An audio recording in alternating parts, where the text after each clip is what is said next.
Hey, everybody. So here we are, the day before Trump's inauguration. Isn't that nice?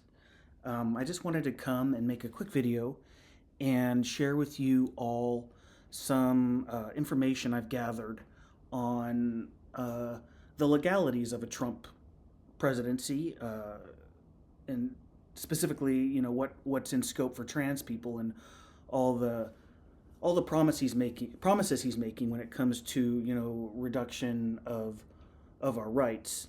Um, and of course, it's always important to do your own research. Um, but I did want to share with you what I've learned from my own research.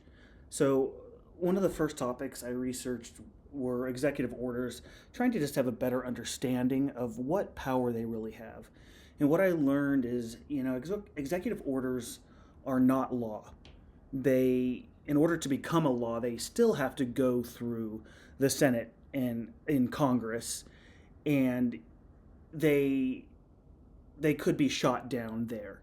But an executive order is pretty much a hope and a dream that a president has, and he uses the power of the executive branch to put forth an order that only has power over things in the jurisdiction of the executive branch. So this would be things like the Department of Education, the Department of Justice, the Department of Health and Human Services would be under that jurisdiction. And one way that I've been thinking about it is if something is funded using federal money, it probably could be in scope to be affected by an executive order. So, when it comes to trans specific issues, um, I think about, executive orders and what could be affected. So I think about the Social Security Administration. There is a possibility that could be affected because that's a federal agency. So uh, a trans person's ability to have their gender marker and their name changed uh, on their social security card, that could be affected because Social Security is at the federal level, whereas when you do your name change at the state level at the courthouse, that's at a state level. That can't be touched. Um, Another thing that could be touched by an executive order is passports. So, uh, our passports, we could be restricted from having our correct gender on our passports as well. So that's something that we need to think about. So, you know, with that in mind, anybody that hasn't dealt with having their name and gender changed on their social security card, and anybody that doesn't have their passport or doesn't have their passport updated, that would be a good thing to get in the works.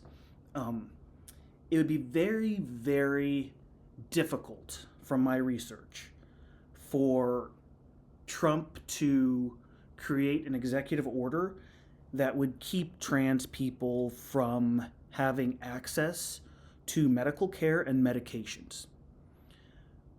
That's just not a power that the federal government has, and there would be great difficulties in getting that power. Now, with that being said, the states do have that power. So, if you are in a state that has robust protections for trans people when it comes to, name changes, gender changes, um, birth certificate changes, medication, doc, doctor's visits, then you're most likely going to be safe. However, if you're in a state that does not have those robust trans protections, there is more of a likelihood that this rush of far right hate against trans people is going to affect you. Now, it doesn't mean you're not safe. It doesn't mean we need to, assume the worst is going to happen, but you do need to be more aware of what's going on and keep a better pulse on it. Pay attention. Make sure your backup plan is ready just in case. Keep an eye on local ballots. Keep an eye on your local politics. Um, One thing, we do need to also watch for when it comes to the executive orders is so states, have a lot of power. However, states also receive a lot of funding from the federal government for numerous different services. So, if Trump is in control of federal money and he's not happy with what a state is doing, he could take actions to reduce the federal money coming into that state. He could, if hospitals are performing surgeries and um, he's allowing federal money to go to that hospital, he could take that money away. For instance, that's just a scenario. So there is some dangers. Um, Overall, there are enough protections in place that I don't think, I mean, we're not going to roll all the way back. But we do need to be careful and we need to pay attention. And the most important thing, everyone, is we need to support each other. I know there's a lot of inter community fighting going on, and we really need to just put that aside right now. We have a bigger fight that we need to keep an eye on. And, we need to band together, and especially those of us in states with robust protections, we need to band together and do whatever we can to help people in other states, whether it's helping them with research, helping them find resources that they need, just being supportive, because, the, the backcountry politics that are going on right now in states like that, they are making significant strides against us. Now, that's not to say we're not winning in other areas. We definitely are. But we have an uphill battle. It's so funny, but not funny. 8 years ago, I made a YouTube video titled something like, For Anybody That's Terrified with U.S. Election Results. And it was after Trump had been elected the first time. And it was bad back then. Everyone was really disappointed. And I don't think any of us really expected the momentum of those hateful 4 years to continue throughout the Biden administration. I know I didn't, but they have. And it's a significant movement. But, the thing about it is, as Trump enters his presidency, more and more people who voted for him are going to see him for what he is. It happened during the first election, and it'll happen during this election.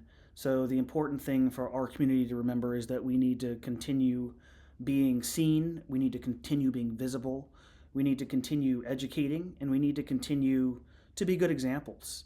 And I know it's exhausting. I'm fucking exhausted. I'm so tired of educating people that will not lift up a finger to educate themselves. But when you're a minority, you don't have the privilege of sitting back on your laurels expecting people to educate themselves about your issues and expecting people to fight your battles. If Trump winning this election has taught us anything, it's that people aren't going to fight for us. We've got to do it ourselves. And the very best way to do that, and I've said this multiple times, everyone, you've got to be the trans person in someone's life that they think of when trans issues come up. You've got to. If you're hiding, you're not serving as that example that people need. And so this is where I'm talking to all of us in states with robust protections. If you can, and if you feel safe, you've got to step up and be visible, because there's a great many of us in states that are not safe that are going to have to hide, that are going to have to just lay low for a little bit and feel it out. So we need to take on that responsibility for each other. Okay, so that's all I really wanted for this video. I just wanted to share what I've learned. Also, I know there's a ton of fear going on right now. I've been back and forth in a place of fear and honestly just pissed off. Like, it's been challenging to keep my cherub-like demeanor. Really, it's been hard.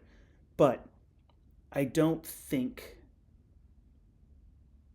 I think we're going to be okay. We just need to stay on course, remain steady, and be the people we know we are. That's it.